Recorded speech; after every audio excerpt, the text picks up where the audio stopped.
Hey, welcome to the Lifestyle Creation Podcast, designing life on your terms. I'm your host, Jamie Thurber, and I'm an expert operations manager, productivity queen, mindset, business, and lifestyle coach. Basically, getting shit done is my jam. And I believe in the power of intentional living and in real conversations that can shift your perspective, create habits, and ultimately achieve the freedom that you want in every area of your life. What's up, guys? Welcome back to the podcast. Thank you for being here. What a beautiful day. No matter where you are or what's going on, it's a beautiful day.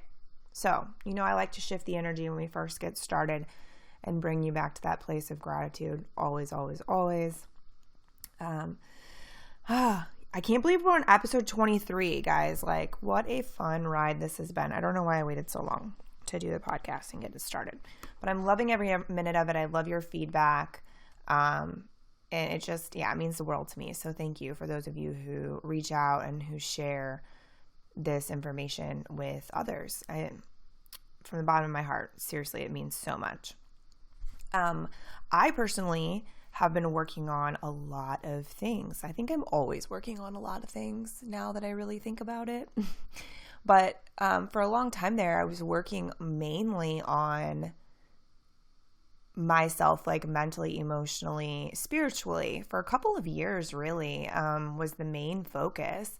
And it's nice because I'm really back in like a zone of growth in my business. I'm super grateful that my business, so that I had built it in a way that I could actually venture into, being more in depth with my own personal growth and still have my business function well and be able to help people and take care of my clients and do all those things. But I'm really excited, and I've been excited for the past few months of being in this like different level of creativity mode. And it's cool because I used to live in this state, but it was not always super healthy for me because I would basically be on and working and creating constantly. And at the time, I don't really know how I pulled it off, but I did, and it was good. But that's now I'm in this new place of being able to have that higher rate of output, but also be able to take care of myself and be nurturing to my personal needs in a different way than I used to, because that has become one of the biggest power points, I should say, of my growth and of my power, of my ability. So taking care of me in a deeper way than I knew was possible or that I needed, which I've talked to you a bit about before, but it's just proven to be a really cool experience. So I can see future podcast episodes talking about output versus input in a way of just purely a production standpoint, and just from somebody who is an overachiever or like a high producer by nature. And so I think that could be a really good topic. So see that coming in the future, but I just kind of wanted to say that to you guys. And I hope that you're birthing some new ideas or spending time with yourself, if that's what which either one that you need. Make sure that you're making space for it. Well, today our topic that I want to talk about was inspired by this really cool plaque that I have on my desk, that I've had on my desk for years and years and years. When I first quit working for someone else and was running my own business, I had this room that used to be a kid's bedroom, and it was dark red walls with a firefighter border. And I kept it that way for a while because I was still doing a lot of event planning, and I did a lot of event planning for first responders here in St. Louis. And so it was kind of fitting, and I was like, oh, this is fine. And I like turned that room into my office, right? So, but I remember hitting this space where I was like, no, I am redoing this. So I like ripped all the wallpaper down and had to put so many like coats of primer to cover that red. And I redid my office in this really beautiful blue and this like silvery gray. And I turned it into this little sanctuary space where I created, for several years I was in that office. And one of the first things that I bought decorations wise was this plaque. And it's just a normal silver rectangle basically that says, "Be the change you wish to see in the world." And I remember being at a store with Tony, and we were looking at like furniture or something, and it was randomly in a furniture store. And the funny thing is, though, is that quote has been something that I've lived by long before I purchased that, and long before I started my own company. It was something that I always talked about and believed in, is that, change starts with us, and we have the power to influence people around us based upon our behavior and our reactions and how we show up, right? It's always been a big thing for me, especially when I was in a manager position. I believed it was extremely important that managers led by example. I don't believe in the concept of do this, do that, but don't do what I do. I'm the boss, but don't do what I do. I just feel like it sets a really fucked up tone in a business. And so I'm a firm believer in, leading by example. And it works well. And I mean, it's always worked well for me in management positions and in my own company and leading teams and different things like that. But the phrase "be the change" has always been with me, like to the point where I have a ring actually that my friend Crystal has. The other one I bought two at the same time, and it's inscripted, it's just a small silver band, and it's inscripted that says "be the change," and then on the inside it says "you wish to see in the world."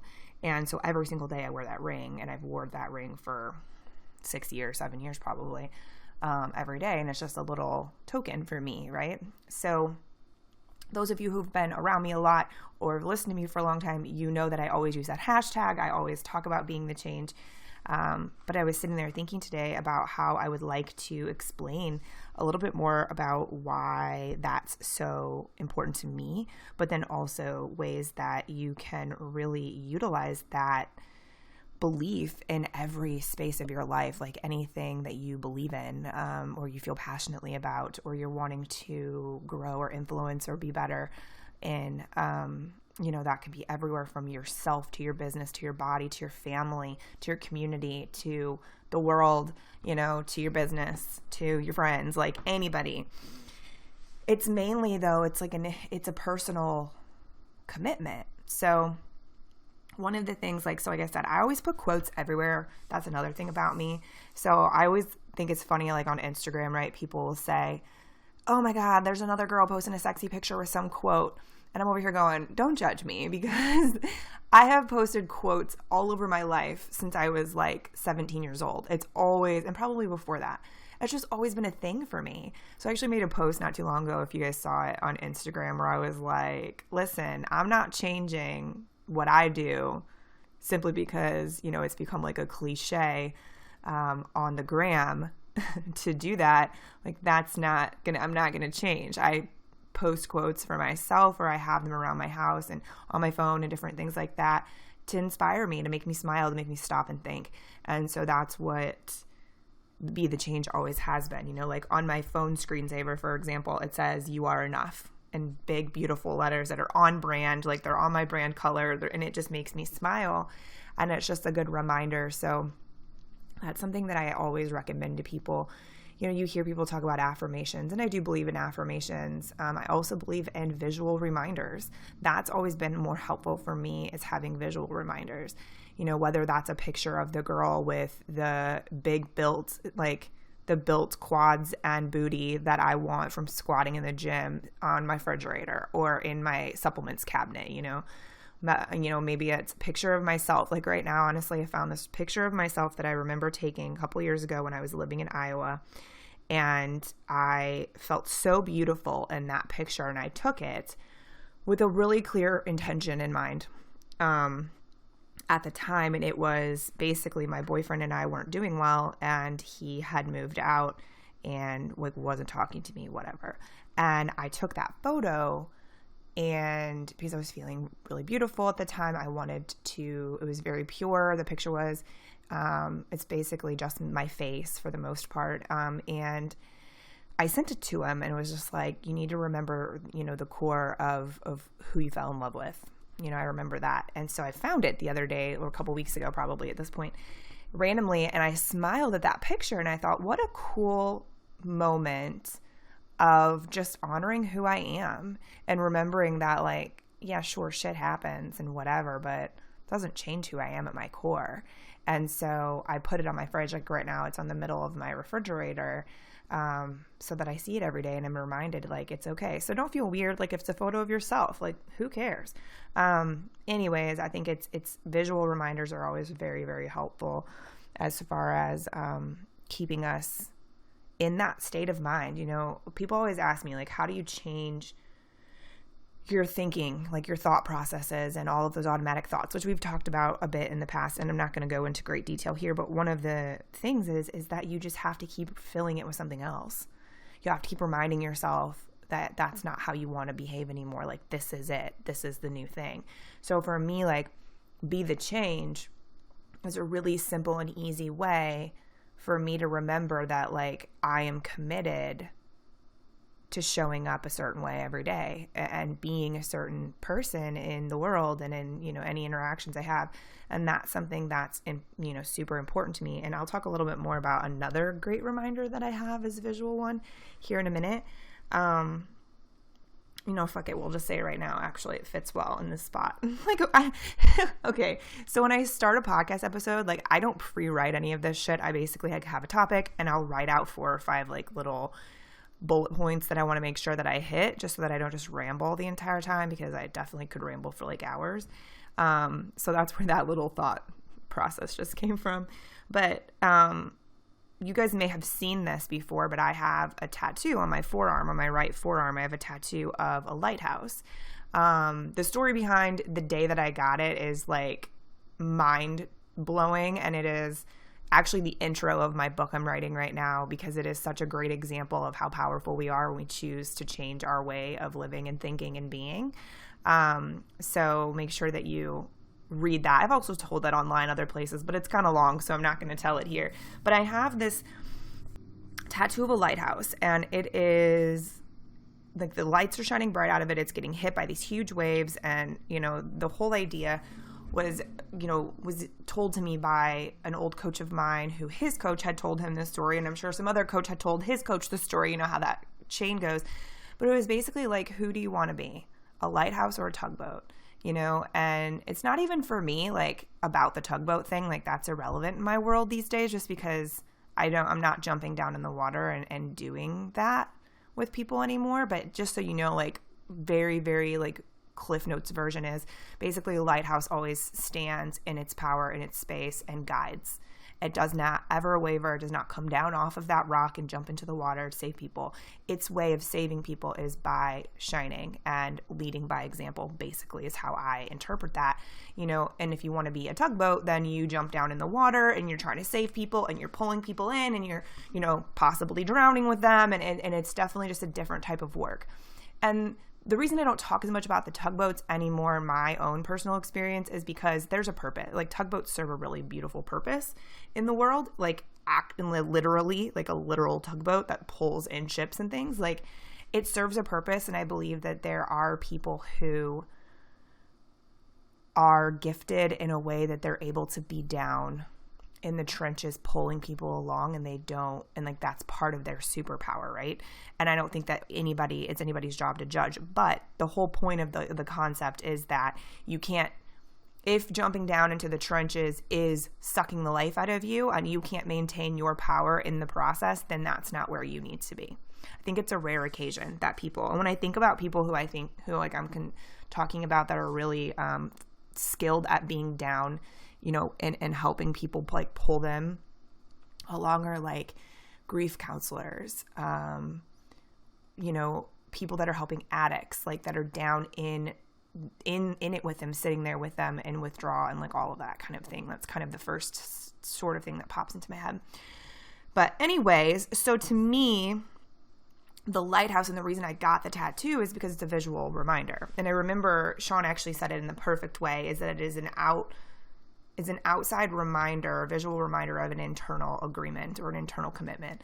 And so that's exactly what it is. It's the same as the be the change, right? Because to me, they are one and the same for the most part. And it's this internal, you know, commitment that I made to myself and to the universe and to everyone, that I will always be me all the time. And I will share my experiences, and I will share the good and the bad, and I'll share what I've learned and what I don't know. And ask questions, but I'm going to show up every day. I'm going to be me, purely, 100%. And, I think that concept means something a little bit different to everyone. But for me, like it's a huge integrity piece. And when I say that, I mean, if I'm not ready to talk about something yet that's happened to me, I just don't. Or I'm not, I'm just very, very responsible with the influence and with the light, I guess you could say, or the responsibility of being in that position or that commitment that I made. I take it very seriously. So anything that you see from me or you hear come out of my mouth is transparent, and it is the purest form of authenticity, just because that is such an integrity-based thing for me that I refuse to pretend or to sugarcoat or to, to do something or to tell you to do something that I don't do myself. Like, I remember I was in Arizona, and Dan Clark, by the way, if you've never seen Dan Clark speak, you should look him up. He's awesome. He is so, so, so good. But he made this comment about it's not about practicing what you preach, right? Because you always hear people say, practice what you preach. And I used to say that all the time too. I used to be like, you better practice what you preach. You better practice what you preach. Are you practicing what you preach? Because I think that's a big integrity piece, right?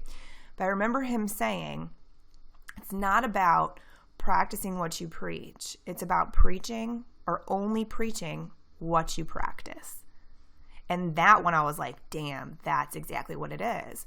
It's only preaching what you practice. And talk about like the purest form of integrity. Because also, like I was saying earlier about being the manager, right? The manager who doesn't do the things. It's like the parent who's like, do what I say, not what I do, or whatever.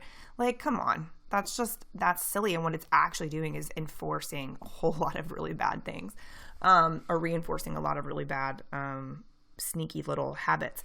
But I don't know. It's just always been extremely important to me to be what I say that I am. And I will say that one of my biggest compliments that I've received since being in the online space is meeting people in real life that I have only met on the internet, or that had followed me for a long time or whatever. I'd be at an event and they'd come up and introduce themselves, or we'd be talking. And later on, or in that moment, they'd say, man, how refreshing is it that you are the exact same person in real life as you are on the internet, or how you show up in your videos, or how you show up in your content, or, you show up on like what you're writing. Apparently I look the same in real life as I look in photos, and I am the same person. And that's a huge compliment for me. Like, that's a big thing, because unfortunately that's rare. It's more rare than it should be these days. And, it's just very important to me. And I think that if anyone can take in pieces of that, parts of any of the stories that I'm telling, and kind of incorporate that in you being super true to what's important to you and who you really are and how you show up, then I think that, mission accomplished by this whole conversation. So back to the conversation, back to the change thing. So I think that a lot of people, and so like the whole lighthouse concept and showing up and being this person and doing these things, I think people take it and it becomes a heavy thing, or it becomes very tasky. And what I mean by that is like very task oriented. Like, in order for me to be a lighthouse, I have to do bop, bop, bop, bop. And so then they become obsessed with all these things that you quote unquote have to be. And then it's not authentic at all. We're back to doing things to check off boxes instead of being ourselves. And so I want you to always bring the focus back to who am I? What do I mean? What do I stand for? What's important to me?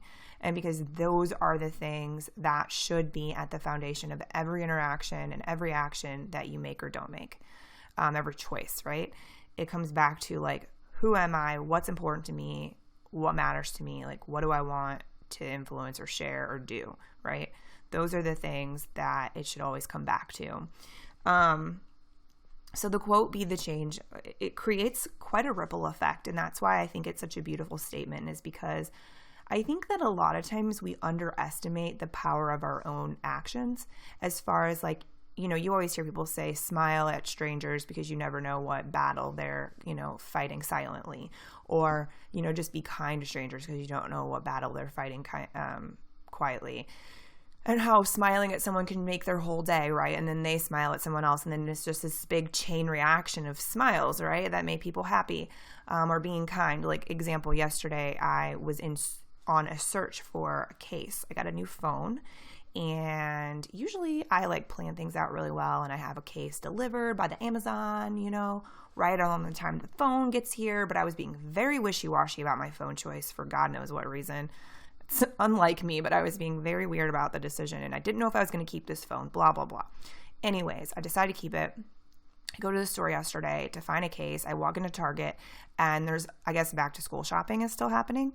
There was a line out the wazoo. Like, it was insane. And I go, whoa, holy crap. Okay. And I haven't been in a Target in a really long time. Like, I rarely shop in stores these days, or if I do, it's for very particular things. But anyway, I walk in, go to the electronics department. So, fun fact, guys, I do not Apple at all. I am an Android girl all day. I have an HP computer. I have an Android phone, like a Galaxy phone, Samsung Galaxy. Like, that's my jam. Okay. Just, you're not going to change my mind. So just don't worry about it. But they just came out with the new Note 20 Ultra 5G, and it's freaking badass, and it's huge, and the camera's amazing, and I'm super stoked. And I had the same other Note for a long while, and they're great phones. I've had them for years. Anyway, go to the store, they have no Android cases. And I'm like, motherfucker, I'm personally offended by you, Target, right now, that you have 0 Android cases, like literally at all. You have every iPhone size you could possibly think of, but no Android cases. And I'm like, all right. What's funny is I walked to that store, and I thought about it after the fact, but there's a weird-ass vibe in that store to begin with. It was weird. I was not super comfortable. Something was off there. So I left and went across the street to Best Buy, where everybody was so fucking friendly when I walked in the door. And they had, a bunch of options for my cases. And I went in, and they were very understanding. They're like, hey, just so you know, there are no salespeople on the floor. So if you need help with something, you have to come back up here, and we'll sign, and we'll call someone over to help you. That's our company policy right now because of COVID. And I'm like, okay.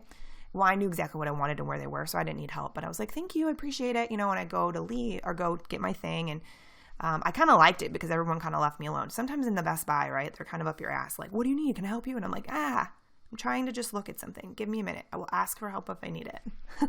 But I also get that's your job. But anyway, it was kind of a pleasant experience. Found what I needed. Checked out of the thing. The cashier was super sweet. And also, I love when you only have like 1 or 2 items and people ask if you need a bag or you want a bag, because quite honestly, we need to stop just handing out plastic bags to everyone. That's unnecessary, and it's ruining our oceans. But anyway, I digress. So as I'm leaving, the man at the door who had stopped me to tell me about their policy was sitting there, and he looked a little like peeved, right? Which I'm sure right now, especially working in retail, I can only imagine the stress, right? I can only imagine. And then you see all this stuff on the internet of people tripping out and losing their shit on people in stores, and you're just probably fearful going into work. I can only imagine. So he's sitting there, he looks a little peeved. And as I'm leaving, I said, sir, and he looked over, and I was like, have a great day. And he was like, thank you, you too.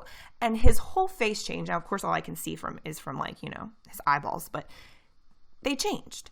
And what about a ripple effect, right? That didn't hurt me. That wasn't invasive of me. That wasn't rude of me for me to offer a little bit extra kindness his way, right? A little bit extra. But that thing will set off a chain reaction in most cases. Obviously, I don't know what he did after I left. But in most cases, that offers a chain reaction, right? And it then goes and creates a ripple effect, and it creates a ripple effect of more positivity and less bullshit. Or maybe I just made that guy's day, and now he isn't going to be, pissed off the rest of the day or be rude to someone else when they come in or whatever. I don't know if he was being rude. I'm just giving you an example.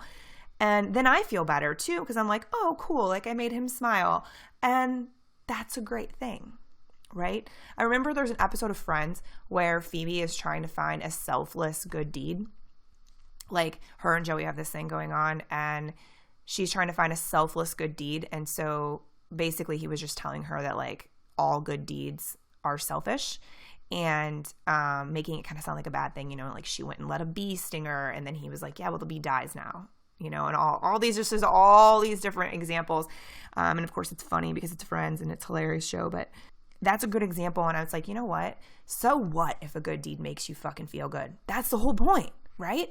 Like, you're not doing it only for your own your own pleasure, but like, it's the ripple effect. It's affecting everyone that comes in contact with it, yourself included. And that is not a negative thing. That is a good thing, because the more that you raise your own vibration, the more you're able to impact people just by existing, right?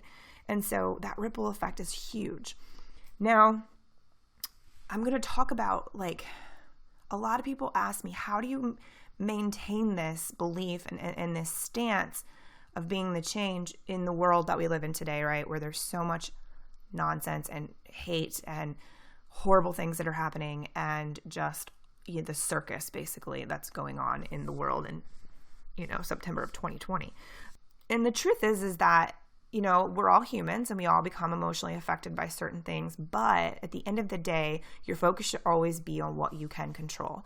And so what I mean by that is that if you spend your entire every waking moment being so concerned with what the president or the senator or the guy who lives in Washington, D.C. that was on the news today, if you can overly concern yourself with what those people are doing, and that is where you allow it to dictate your mood and ruin your thought process and cause you to be rude and cause you to be ranty and cause you to be none of the things that Be the Change that you wish to see in the world stands for, then they're winning and you're not, right? You're not having control over what you're doing. And the truth is that you don't get to, nothing that you personally do is going to change what the president is doing. It's just not. And he's just an easy example because it's like such a drastic difference, right? I've always loved the quote by Ronald Reagan that's, change starts at the dinner table. And that's what I always go back to, is I know that I have an impact that I can make on any person that I come in contact with in my community here, within St. Louis, when I'm traveling, online, any of that. And I take that impact very seriously. And so that is how, and I remember that of what I have control over. I don't have control over those things, but I have control over what I do here, the conversations I have here, the open-mindedness, or maybe the compassionate conversations where I listen to someone or offer a different perspective that they might not be aware of, and I allow them a place to vent. Maybe I hold space for them, whatever it might be. But it's those things that I have control over. One of the easiest examples is like the environmental issues that we have going on. I do get upset sometimes because there's so many things that are so much bigger than me that like I can't do something about. And it's frustrating because I want to do something about it. And then I look around and I see, Leonardo DiCaprio, Morgan Freeman, like Zac Efron, for God's sakes, like lots of people who have the influence and they also have the finances to start investing and really doing things that I wish I could do, right? So that makes my heart happier. And then I go back to what can I do? And I remind myself of the things that I do every day that make a difference, because it's what I can control. I can control the fact that I have not used a plastic grocery bag in several years. I can control the fact that I don't use any single-use plastic. It is a very rare occasion, I should say. I can control those facts, right? Like those are things, that's my way of contributing. That's the things that I control, and that's my ripple effect, right? If all I did was sit here and like watch the news and see what's going on with different animals in different parts of the world and the ocean and things like that, and just be frozen in, oh my God, I can't do anything to affect this, then guess what? That's not helping anybody. Certainly not you and your emotional state and your mental state or your own productivity or the way that you feel. Like that's a depressive moment, right? So you got to bring yourself back to, okay, but what can I do? What is my job? What do I stand for, right? Those same questions. What do I stand for? What's important to me? What can I do? What do I want to do? How do I want to show up? And so again, instead of shoving that shit down people's throat and being like, you shouldn't use plastic bottles, I carry a refillable bottle everywhere I go. And people see it and they ask me where I got it. And they're like, yeah, I should start using that. And then I see them later, a month later, 2 months later, and they have a fucking refillable bottle, guys. Like, I'm not shoving my opinions and my beliefs down anybody's throat, but I'm showing them that just by my actions that it's not impossible and it's really not that inconvenient. I have grocery bags in my car all times so I don't have to worry about it. Or I have a big purse and I'll just shove this shit in my purse after I pay for it and carry it out to the car, whatever. But like those moments, like when you choose to be the change or to shine like a lighthouse, shoving your actions and your beliefs and what you're doing and how you're doing it and why you're doing it down people's throats is not what I'm talking about here. What I'm meaning is, again, you have to go back to leading by example. You lead by example. You preach what you practice. People will see you behave differently. They will interact with you and see that you mean what you say, right? And that you are this person of integrity. And that's also why it's so important to me in the online space that I don't speak out about shit that I don't fucking mean, like through and through, and that I'm not saying things that I don't do, because I don't ever want to have to pretend to be something else when I meet you in real life. I want to be that person. I want you to walk up to me and feel the energy that I talk about all the time and see the kindness and those types of things. The only thing that people get bent out of shape about when I meet them in real life is that nobody seems to understand how tall I am.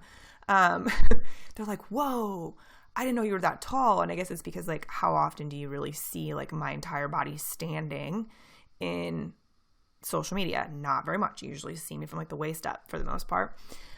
And so I'm like, I'm basically 5'10". I'm a little bit shorter than that, but 5'10" is a good thing to do. And so that's the only thing. And you know what? If that's your surprise, then that's your surprise. But that's where I wanted to come back to, is that we have to remember that we cannot focus on changing the entire world. We have to focus on changing us and what happens around our table, what happens in our house, right? What we allow to happen in our presence, what we choose to engage in or not engage in, what things we stand up for and we don't stand up for, right?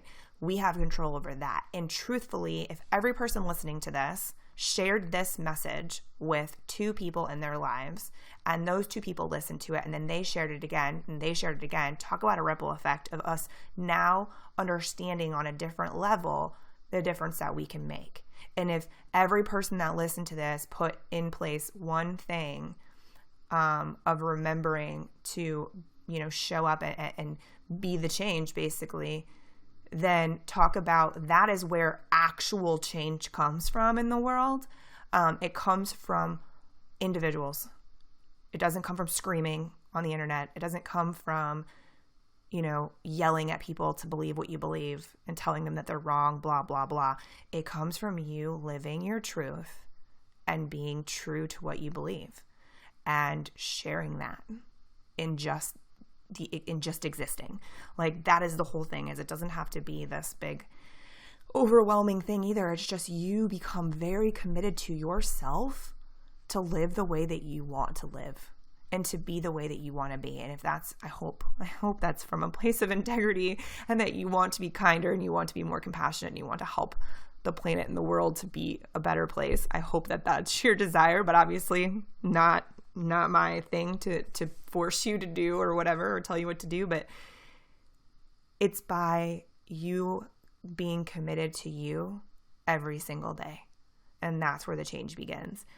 Like, especially for those of you who have kids, like, holy moly, I do my best. I have a lot of children in my life, a whole lot of children.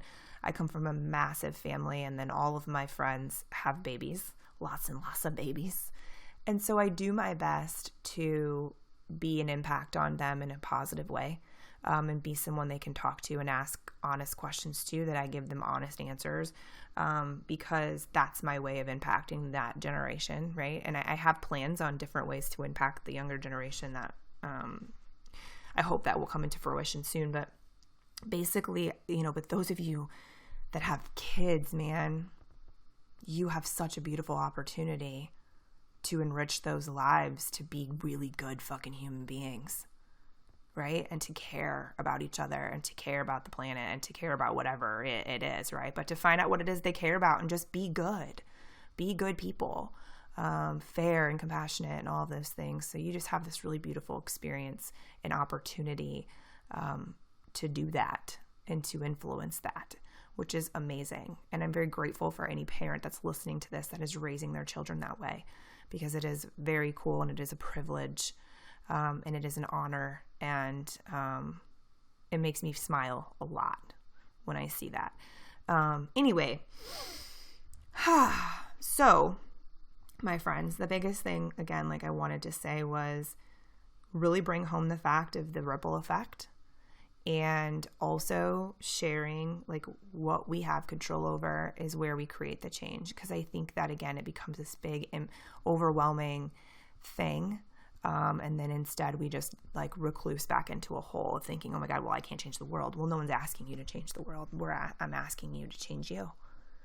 And for you to be committed to that within yourself.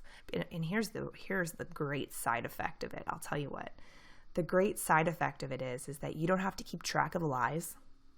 You don't have to keep track of what you said to somebody or what you pretended to be or pretended to do or said you were going to do and then didn't. You don't have to keep track of any of that, because when you're committed to just being yourself and being honest and being real and being true, there's no energy wasted on those other things at all. Not even a little bit. And when you're being compassionate and kind, there's less arguments, there's less fights, there's less, fires to put out. There's less misunderstandings. Like, it's ultimately a freedom that I don't think anything else gives you besides that level of self-awareness and choosing to be the change. And it's a really powerful thing. Like I said, that's a great side effect, because it will affect you personally in such a beautiful fucking way that I wish that for every single one of you so much. So I think I could talk about this for 3 hours probably. So I'm just going to cut it off there and say thank you for listening. And I would love to do the ripple effect together. Like, share these. If you can think of one person, share it with them, and then ask them to share it with one person. If you want to share it with everyone that that's great too. But at least one person, and then we can really create those ripple effects. And these are the ways that we have the ability to create an impact and to create a change. And then each person will do with the information that they, what they want to.